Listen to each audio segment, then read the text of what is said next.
Hi, I'm Morgan, and today I'm excited to read to you from Grace Harlowe's Junior Year at High School, which was written by a woman named Josephine Chase, who wrote under the pseudonym Jessie Graham Flower. And this is the start of the section, Conclusion, which tells me that the book will probably be finishing up soon. Chapter 21, Conclusion. Time went by.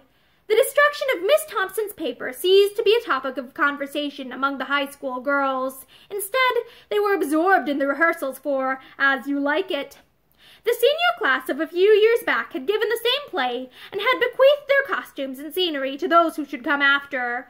But Rosalind's costumes had to be altered to fit Anne because of her lack of stature. Also, the lines in the text where Rosalind refers to her height underwent some few changes. Miss Tebbs was pleased with the way the work went on, and after the dress rehearsal was confident the play would be a success. "Put your costumes exactly where they belong," called Miss Tebbs as the girls filed off the stage after the final curtain of the dress rehearsal. "We want no last-minute scrambling and costume hunting tomorrow evening." The girls complied laughingly, and Anne, methodical young person that she was, wrote Rosalind on a slip of paper and pinned it to the top of her first act costume. "And the labeler," giggled Nora. "Hurry, Anne. You'll remember where you put your things. The boys are waiting outside." Anne, laughing, hurried, and Grace Harlowe and her friends were the first to leave the building. Just after they had left, Miss Tebbs entered the dressing room. "It is crowded in here. I'll open the dressing room on the other side of the stage, and some of you carry your things over there." Several of the girls, among them Eleanor Saville, complied. Hastily depositing her own costumes in one corner of the recently opened dressing room, Eleanor darted back into the other room. It was empty. Like a flash, she picked up the pile of costumes marked Rosalind, covered it with her long fur coat, and hastened out to where her runabout was parked. "Now, Grace Harlowe will see," she muttered. About 24 hours later, girls began to gather in the dressing rooms on each side of the stage in the assembly hall. Grace got into her costume, making a handsome Orlando. "Where's Anne?" she asked Nora, already dressed for her part as Touchstone. "I don't know, Grace. I just looked in the other dressing room, and she's not there. And it's almost 7:30, only 3/4 of an hour before the curtain rises." Just then, the dressing room door opened, and Anne, flushed and worried-looking, entered. "Anne!" cried the Phi Sigma Tau girls, rushing toward their comrade. "Don't say a word. I've been on a wild goose chase, and it's lucky I'm here at all. Look at this!" And she held out a note. "My dear Anne, will you come to my house before going to the hall? Affectionately, Rose R. Gray." Her chums read the note as Anne tore off her street clothes and began to arrange her hair. "How unlike Mrs. Gray to send for you at the 11th hour," remarked Grace. "She didn't," responded Anne. "She did not write that note. If she had not sent me down in her carriage, I should not have reached here in time for the first act. Where's my costume?" A wild scramble ensued as Anne and her friends searched for her costumes. The pile, so carefully folded and marked by Anne the night before, was nowhere to be found in either dressing room or even on the stage behind the drop curtain. Miss Tebbs, visibly annoyed, joined in the search. "Very careless," Miss Tebbs said, a bit sharply, at which Anne flushed hotly. "I'm afraid Anne's understudy will have to take the part. I'm sorry. Mr. Southard is here and particularly wished to see Anne as Rosalind. I'll see Eleanor at once. It's a pity you can't wear her costume, Anne. She had one made, I understand, in case she had to take over the part."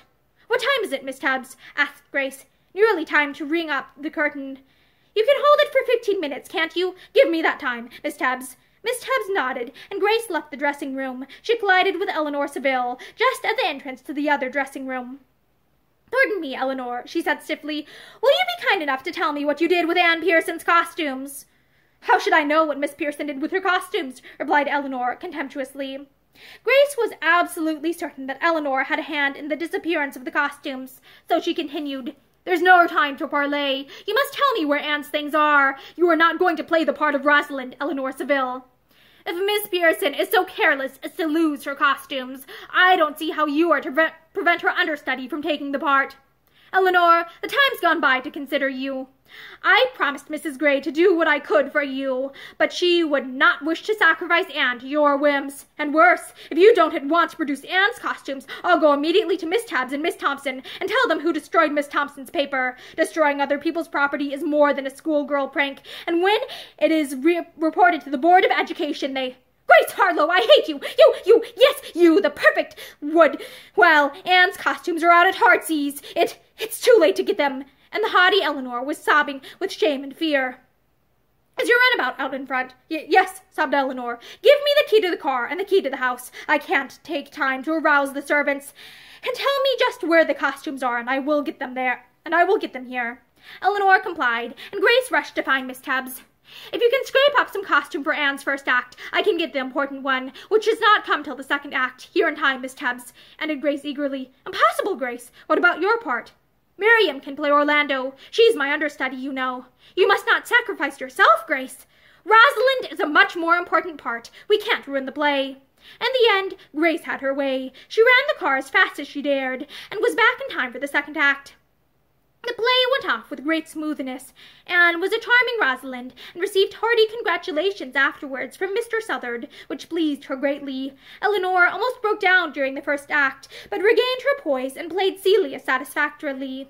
Next to Anne, Nora, as Touchstone, received the loudest and longest applause. Grace Harlowe was asked over and over why she did not take the part of Orlando, but only to her closest friends did she give any adequate explanation.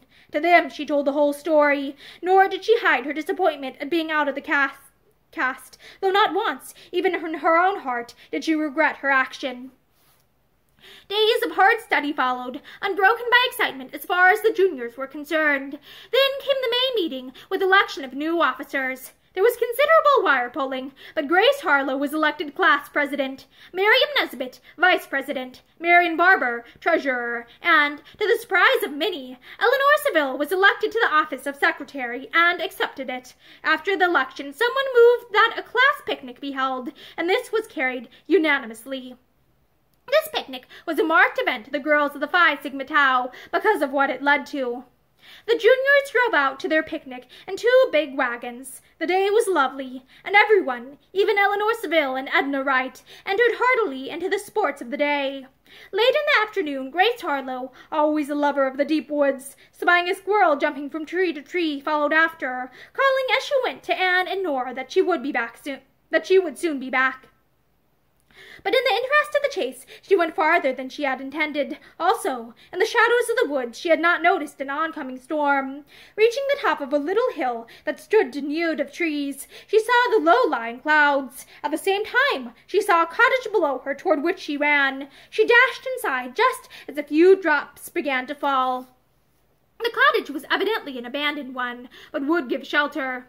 However, the downpour lasted but a moment. She was on the point of leaving the cottage when she heard voices. The tones were rough, so she drew back into the shelter of a lean-to just as 2 evil-looking men entered the cottage. "We'll do the job tonight," she heard. "You're right. There ain't a soul on the place except the judge and 1 old servant. The rest of the bunch'll be at the wedding of one of the girls. I heard 'em say so. The judge always keeps money in the house, and that Putnam place is well back from the road. That money's ours, and we ain't going to let anything stand in our way of getting it." Grace, horrified and trembling, afraid for herself and for kind old Judge Putnam, slipped from the lean-to. As she dared not go in front of the cottage, she was forced to take a circuitous route back to the picnic grounds. On her arrival, she stared about her in amazement.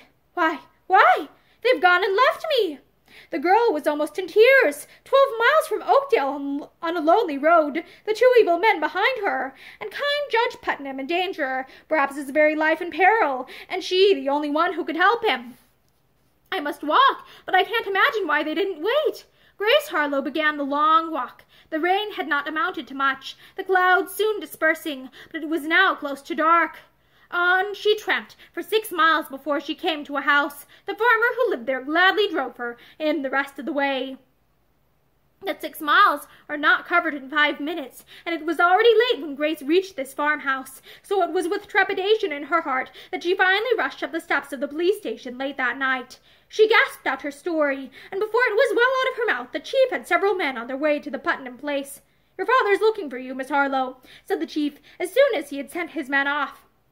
"Miss Bright and Miss O'Malley thought you were in the first wagon with Miss Pearson and Miss Nesbit, and vice versa. They left in a hurry because of the threatened rain. When it grew late and you had not returned, your parents were worried and went to the telephone.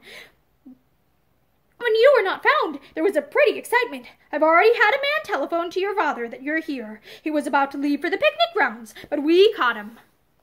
Just then, Mr. Harlowe entered the room. Grace ran to him and flung herself into his arms. The chief was considerate enough to allow father and daughter to have the room to themselves for a few minutes while Grace sobbed out her weariness on his shoulder. The robbery was prevented, and the two men being caught just after they had entered the house. The judge was grateful to Grace Harlowe when he heard from what she had saved him, and in order to express his gratitude, when school had closed for the long vacation, he invited her and the rest of the Phi Sigma Tau to spend a few weeks during the summer at his bungalow in the Adirondacks. Anyway, the girls all returned to school, as can be seen if one reads the next volume of the High School Girls series, entitled Grace Harlowe Senior Year at High School, or The Parting of the Ways. The end. And there doesn't appear to be anything else in the book. Like, the rest of the pages are, like, blank from what I can tell. So, yeah. Thank you for listening to Grace Harlowe's Junior Year at High School with me, and I hope that you enjoyed it. Have a great day.